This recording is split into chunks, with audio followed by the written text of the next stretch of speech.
Hey guys, how you doing?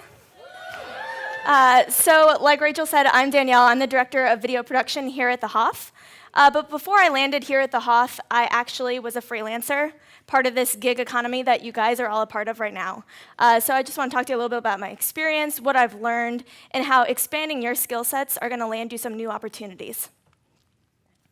So here at the HOTH, I started our HOTH video product. I have gotten to know a couple of you. Some of you are my script writers, maybe some of my QC, but I hope that in the future I get to know a lot more of you and I can expand my team to include more of you. But let's take it way back to my mullet years. Before I ever did anything cool in my life, I was just a dweeb. I'll admit it, I know it about myself.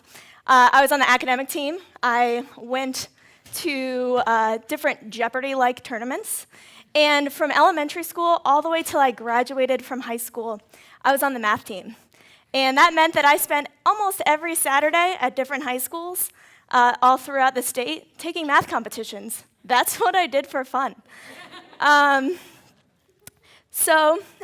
Just like in Mean Girls, yes, I am a mathlete, so the nerd is inferred.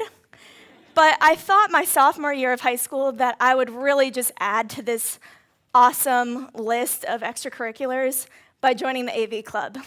I was like, that's gonna make me way cooler.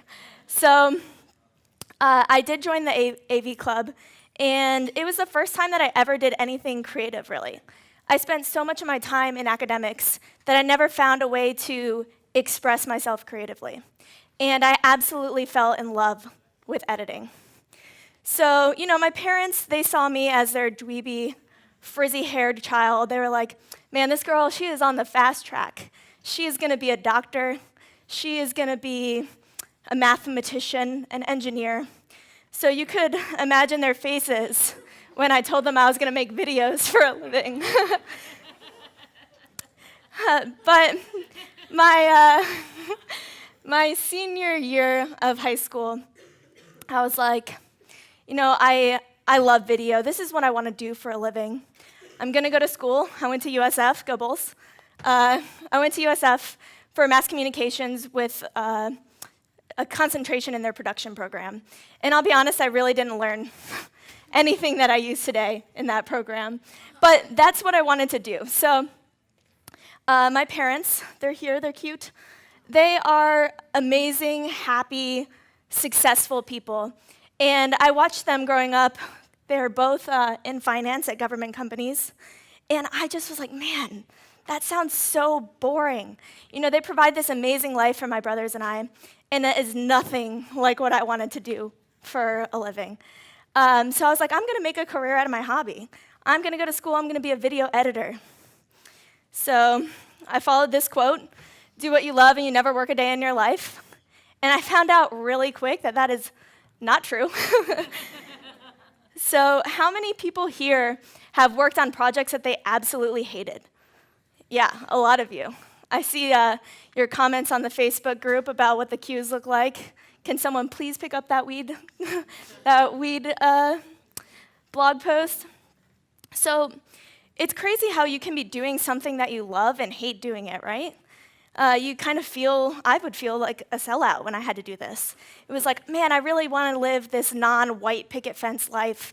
I want to be a freelancer. I want to make videos. I want to do what I love. And man, I worked on so many projects that I absolutely despised. And I felt bad kind of about, trading this project I hated for money. But after college, my gift never played. After college, I'm out here, I'm trying to make it. I have, debt from student loans, and I wasn't in a financial situation where I could turn down projects. So I accepted a lot of projects that I hated.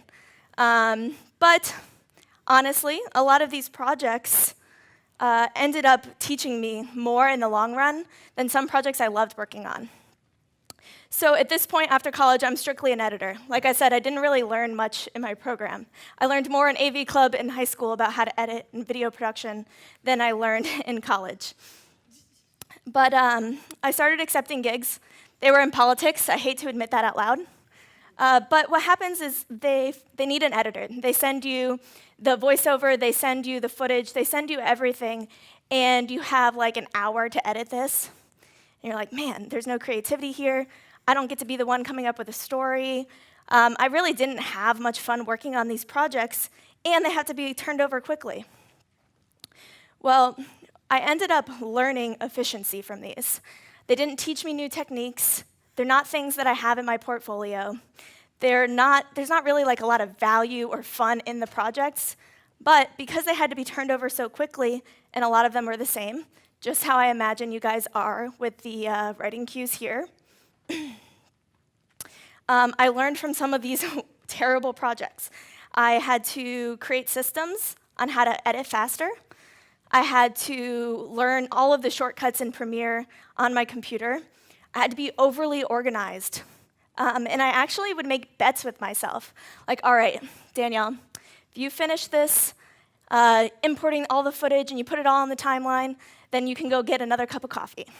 And so I would kind of bargain with myself to try and get these projects done quickly.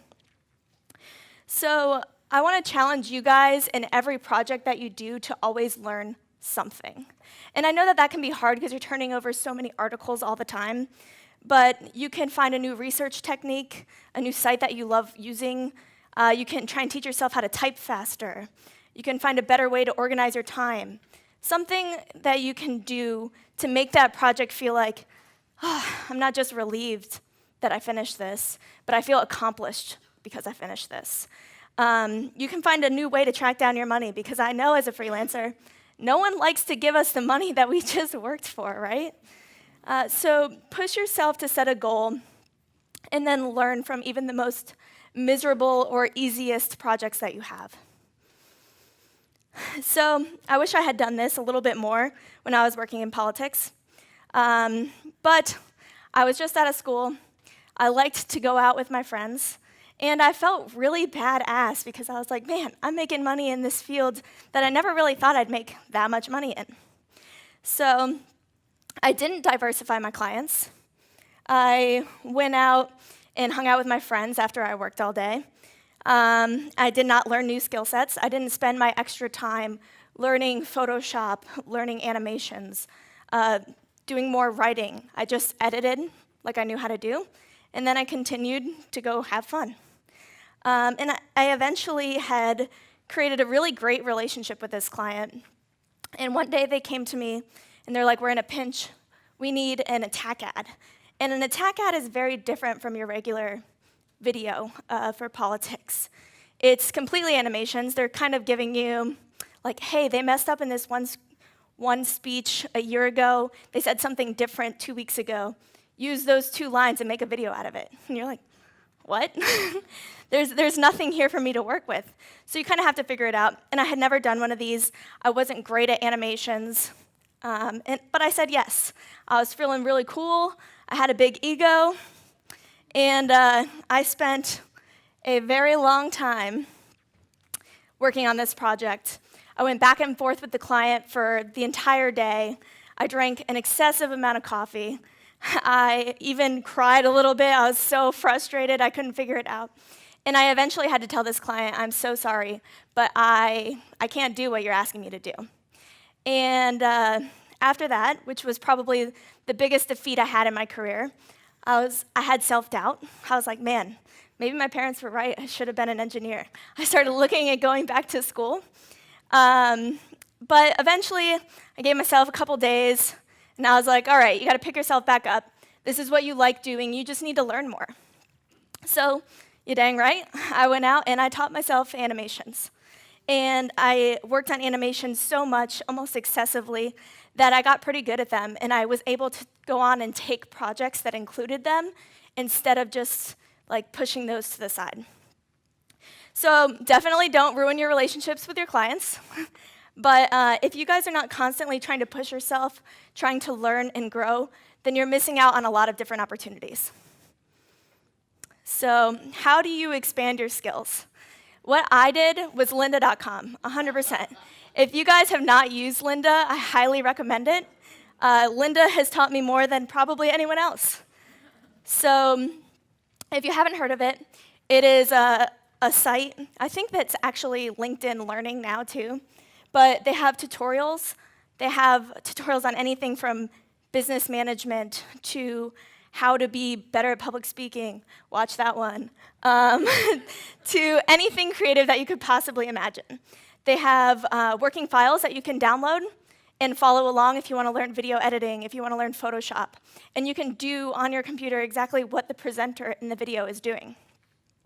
And a lot of different counties, cities have a contract with local libraries. And if you have a library card, you can actually access this completely for free. So just go ahead and Google wherever you live. If you don't want to use Lynda, YouTube. You guys aren't using YouTube for research on how to do things. I do it all the time. I can't promise that everything on there is quality, but you can find just about anything you want on there. And then Udemy, you have $10 courses on anything you could possibly want to take. So while I recommend doing things online, learning for free, nothing really beats real-life training. So I had lost my only real client at this point, and I was like, man, what am I going to do to try and find new clients? How am I going to learn more skills? You can only learn so much staring at a computer all day. So I volunteered as a PA on shoots. I shadowed people I knew in the industry, and I carried a notebook with me everywhere. So I would just kind of make myself useful. I would go to PA, and I would watch what was happening, what people were doing, and then the next time I went to go be a PA, I would be able to be like, here are the wires you're looking for, here's what's going on. I'm a really awkward person if you're trying to have small talk with me. I'm sure some of you tried. But I knew that I could make myself useful. So I would just watch what was happening, write things down, go home, research them, and then the next time I shadowed or the next time I was a PA, I was able to make a name for myself a little bit, make connections, and then land new gigs. So after I did this for a while, my skill set exploded. I have been on top of ladders hanging sheet metal for set construction. I have been behind the camera, in front of the camera. I've done social media. I've written scripts. I can understand the analytics for videos. I've done basically everything you can do in this industry, which has led me to do a lot of cool shit and make a lot more money. I was a nomad before I got to the HOTH. I traveled basically every week. I had an awesome list of clients and experience, and I didn't have to live that white picket life that I was trying to avoid. I worked with IndyCar. I worked with Red Bull Air Race. I got to travel all over the place and learned so much and do so many amazing things. But before I ever had any of these opportunities, all I knew was video editing. So you guys might be thinking like, okay, well, I'm really comfortable with what I'm doing right now. I love working at the HOTH. I love writing. And while that's awesome, job requirements are changing. Before I landed here at the HOTH, I was looking for jobs, and I'm like, man, they expect you to be able to know everything. Like these job lists out here have 50 things on them. How does anyone know all of this stuff? And so here I grabbed one. This is an example I got last week. It is a reporter posting for St. Petersburg area. And to me, a reporter is one job. But when you go ahead and you look at the qualifications for this job, you could really break it into 5 different jobs. You have develop and submit stories, that's your journalist. You have on-camera skills, that's your anchor. You have editing, video editor. Shooting video, videographer. Adept at social media, your marketer. And the more and more jobs I look at, the more I'm seeing this. So many companies are expecting you to be a jack of all trades. So if you guys are not expanding your skill sets now, you're going to start to fall behind. So let's go ahead and recap a little bit. If you're going to take anything away from this part of the presentation, I want you to try to learn something new from every single project you do. Invest in yourself and learn new things. Don't be a one-trick pony. We had a financial talk last week at the HOTH. We're talking about saving for retirement, IRAs, what everyone should be doing, which I, obviously suggest. But take a little bit of that money you'd be putting away into your savings and invest it in yourself and see what the outcome is. If you take $100 and you're like, okay, I'm going to put this money into courses, maybe eventually I'll be able to afford a certain course, you might have a new skill set after that, and you might be able to make more money in the long run. Carry a notebook with you everywhere. I know we all have our phones, and you can make notes in your phone, but I really got value out of writing things down. I would go through this notebook, and any terms that I heard while I was shadowing, while I was, out at as a production assistant, I would Google them, I would do research, and this notebook kind of became like my lifeblood in the industry. It was where everything that I wanted to learn was, and where everything I had an interest in was. So I highly suggest carrying one with you. And then diversify your clients. How many people here only work for the HOTH? Do you have no other clients? Yeah, and I'm sure more of you are just not raising your hand. I love the HOTH. The HOTH is my home. I'm sure that's how all of you feel as well. And that is an amazing thing that we have built here. But if one day something happened, what are you going to do for income? You're going to struggle for a while until you find new clients. I did the same thing. Don't do that to yourself. So we're going to take a little bit of a turn here. We're going to start talking about video. And I assume that majority of you haven't done much in video, so this is serious basics. If you want to talk a little bit more in depth, you can always find me or email me after. So the future is video. I'm the video person, I'm biased. But here's a couple stats that can back me up here. By the year 2021, video content will account for 80% of all internet traffic. I mean, considering what you can do on the internet, that's pretty amazing. More video content is uploaded in 30 days than the major US television networks have created in 30 years. That just means more and more people are making videos, and more people are uploading them. And I'm going to take a deep breath here before I post this one, because I know I'm going to get some boos. But 59% of company decision makers would rather watch a video than read an article or a blog post. Whew, okay, that was easier than I thought it'd be, guys. So what does this mean? It means now is your time to start learning some video. Get rid of your excuses. I know it's expensive. I know you probably don't have a fancy camera. I know you probably don't have software. It's really overwhelming. There's so much stuff in video. But video and technology are constantly changing. You don't need a fancy camera to make a good video anymore. In fact, I've seen some really expensive videos make some really expensive cameras make some really crappy videos. So here is a clip. One of these is a camera, and one of them is a phone. And while you can get really granular and you could say, oh, I know which one is which, my point for this is just to say that both of them have good enough quality for you guys to post. So the most important part of a video is the message. And guess what? You guys are all writers. That means the most important part of the video is the easiest part for you. So how many people in here too have watched an Instagram video or a Snapchat video in the past day? And how many of you were like, man, Susie, she just needed some better lighting? No? Any of you? No. That's because the content of that video was more important to you than the quality of the video. So I see imperfect videos all the time getting traffic. And if you guys are out here waiting to hone your skills and be perfect at something new, then you're going to be waiting forever.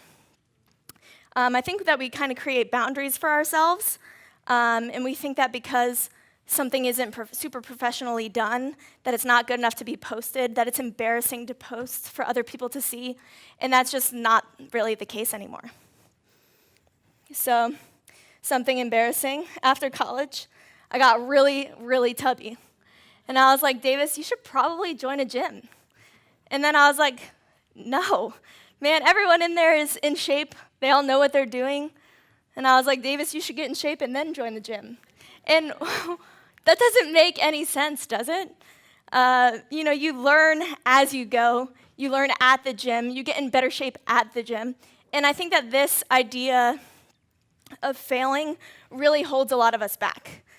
We get afraid to try something new because we're afraid people are going to watch us fail. But one of my favorite things about video is that it doesn't matter if you fail. No one sees it. So unlike at the gym, no one actually watches you fail in a video.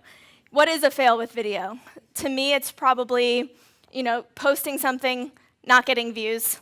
And if you're posting something and you're not getting views, then what are you worried about? No one saw you fail, right? So as writers, how many of you have your own website? A lot of you, awesome. So if you're thinking about videos that you could make, let's think about what content is on your website.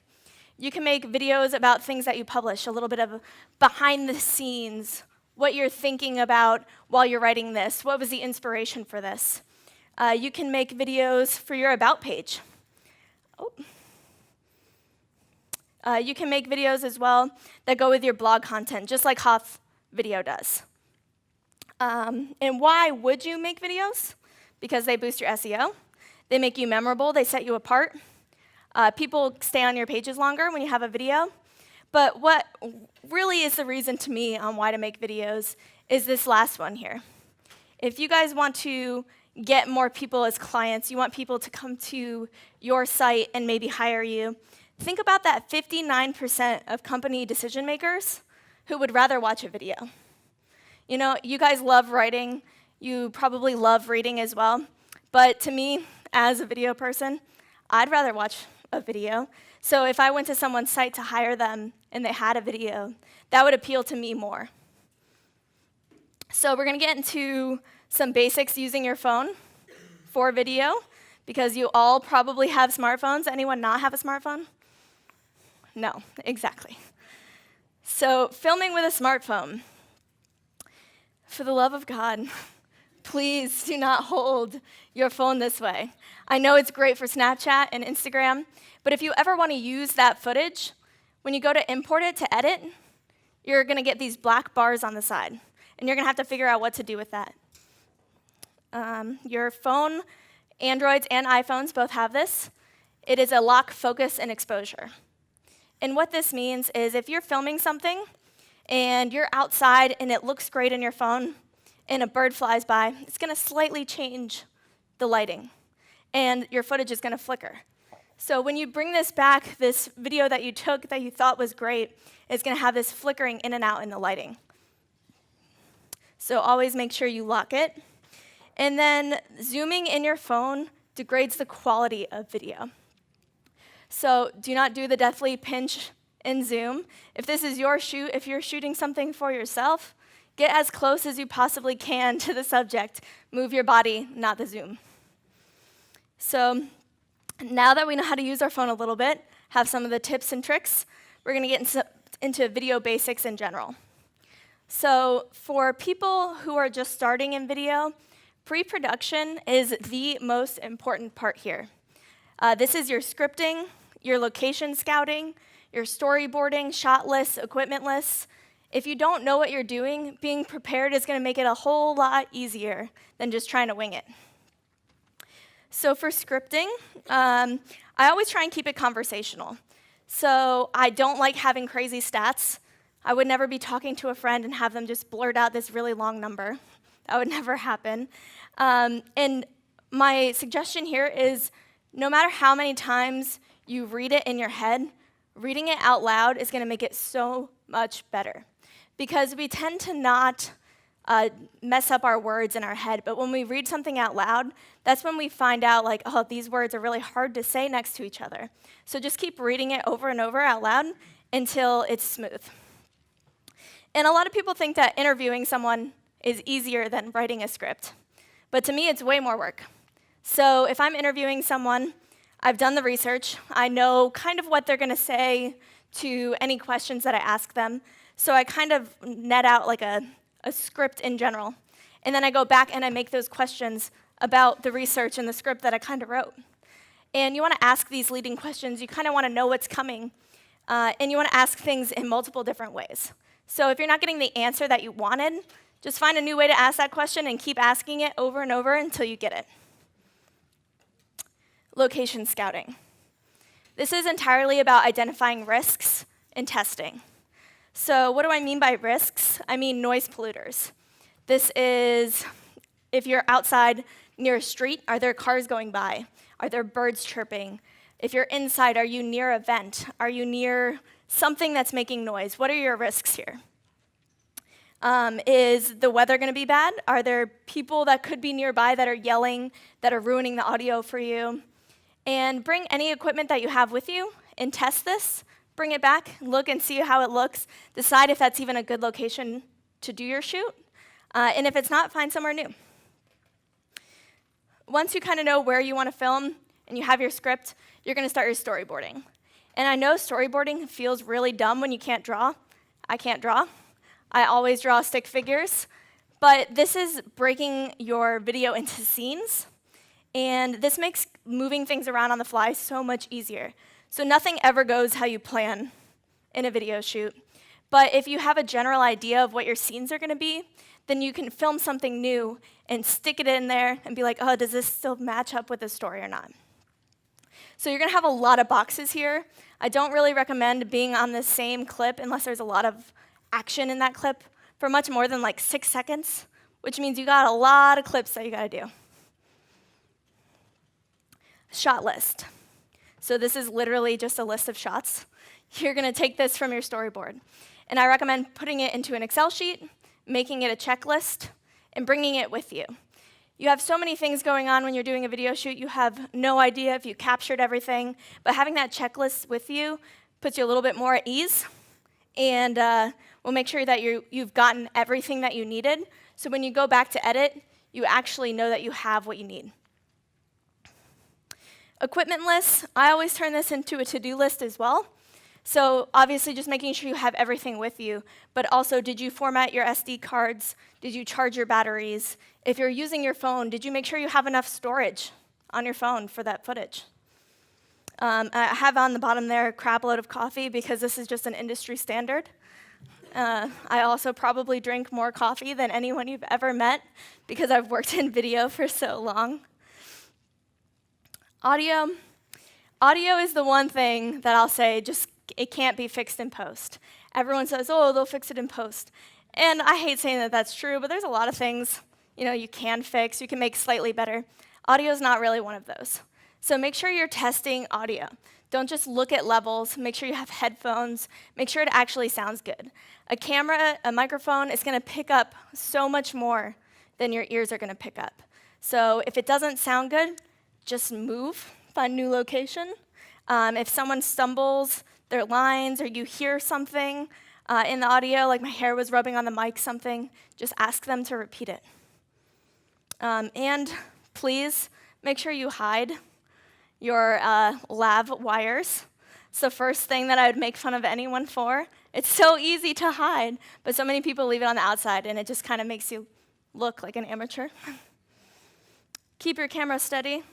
While I always recommend using a tripod, just be aware of some different moves that you can do with your phone or a camera for making sure your footage is steady. We got the elbow plant. This is making sure you're on a table, you have somewhere where your elbows can be steady while holding, or the elbow tuck, where you put them as close to your body as you can, hold them tight, and then hold your camera or your phone. Framing. So to me, framing kind of depends on the video you're doing. So if someone is delivering a line straight to your camera, I have no problem with it being a centered shot. But if you are doing an interview, then you want to use the rule of thirds. And the rule of thirds is really just breaking that frame into 3 lines vertically and horizontally, and then centering your subject on one side of it. This leaves lead room for them to talk with their hands, gives your shot a little more depth. And then also, whoever's interviewing should be on the opposite side of the camera as the person so that they're looking across the camera. Headroom, this one's pretty self-explanatory. We're all really good at taking selfies at this point, right? So I'm sure you guys all understand you want to have a little bit of room, not too much. You don't want to cut yourself in the middle of the forehead. So lighting, I'm assuming that most people here don't have lights. So if you're working with natural light, just make sure you're not backlighting yourself. So the picture on the left is me in my office. This is shot on a camera phone, on an iPhone, and it just has the window in my face. So I'm getting light from outside. When I turn myself around in that chair and I'm backlit, I get a shadow all over my body. That's not great. So editing is really hard to explain easily, so I'm going to do my best here. I don't want to overwhelm anyone, so if you ever have any questions, you can feel free to email me. But there's some programs that you can use for editing. iMovie comes loaded on your Mac. Premiere, if you have access to the Creative Cloud already, is loaded in there. And there's a bunch of different online, cheap or free things like Shortcut. So editing, to me, is basically layering. If you guys are new to editing, just think of it like this. So your A roll is going to be anything where the person is talking to the camera. Your B roll is going to be anything on top of that. So we have Andrew here. He's talking to the camera. And you can see that faint line is your cursor. It's right above the trophy. He's talking about his mathlete trophies as well. But he's not shown in that preview window because he has something layered on top of him. You're only going to see what's on top. Now, you're going to hear everything if it's layered, but you're only going to see what's on top. So if you were to move that cursor all the way past the trophy, you would see Andrew. If you were to move that cursor past Andrew, you would no longer hear him, but you would still hear that music that's at the very bottom. So I want to recap a little bit. We should not be afraid to try anything new. We're never going to learn, we're never going to grow if we're afraid. And I don't care if it's video or not, I'd love it if you guys were all interested in video. But if you have new things that you're interested in, if that was your resolution you raised your hand to yesterday, just go out and do it and don't be afraid to fail. Plan as much as you possibly can and be prepared.